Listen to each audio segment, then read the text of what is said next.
So I just got back from a trip to Mumbai, India, my hometown, and I haven't been for 2.5 years because of the pandemic. And I reconnected with my old life and with family and friends from elementary school and friends from high school, and it was all incredible.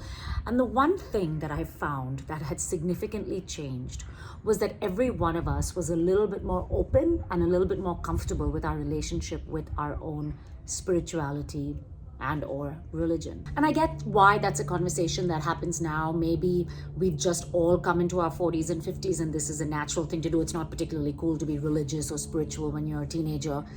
COVID has ushered us all along because we were isolated and we were sick and we were scared and we had to find something to connect to and connect with. And to be fair, India is a particularly tricky country when it comes to religion, because the models that you see of people that are extremely religious are extremely conservative or borderline fundamentalists or illiterate. So if you're modern and you're educated and you're scientific, you don't want to be associated with any of that. And I was raised Hindu, but in a household that was more spiritual than it was religious. So we performed a lot of the ceremony more as community, more as being part of the society and the ethos, but didn't have many of the restrictions, because I'm personally not down with many of the restrictions that come with these religions, particularly the ones around women. So it's ironic here as I sit in California and I'm studying at Columbia University, where we are going back to Eastern philosophies, that I am basically being walked back home to my own religion, to my own scriptures, to my own relationship with the divine and the universe and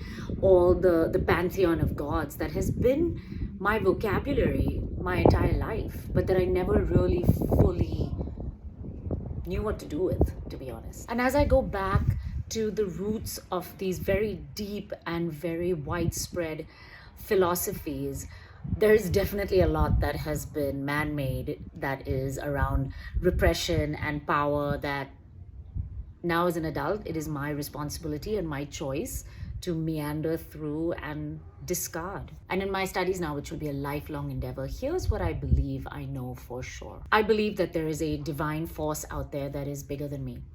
Call it God, call it the universe, call it nature, call it the law of attraction, whatever it is. I'm willing to put my faith on it. I don't believe that any God or any divine entity will ask you to hurt or maim in their name. That's solely a man-made phenomenon. I don't believe that this divinity asks for vain gestures and grand rituals. I believe the sincerity of the devotion is the actual measure. And I'm not here worrying about right and wrong because some external God is going to punish me. When I'm true to myself, I can do no wrong. That's the universal truth and the God within.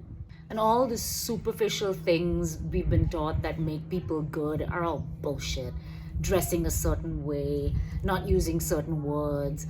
Honesty and truth are divine. I know a lot of polite people that are fucking assholes. I hope more of us come to the fore with our questions around religion and faith and spirituality and are met with curiosity more than judgment, because I think there's a lot more we have to gain than to lose from this dialogue. I think fundamentally within us human beings, there is something that wants to believe in something bigger. Tell me what you think. Cheers.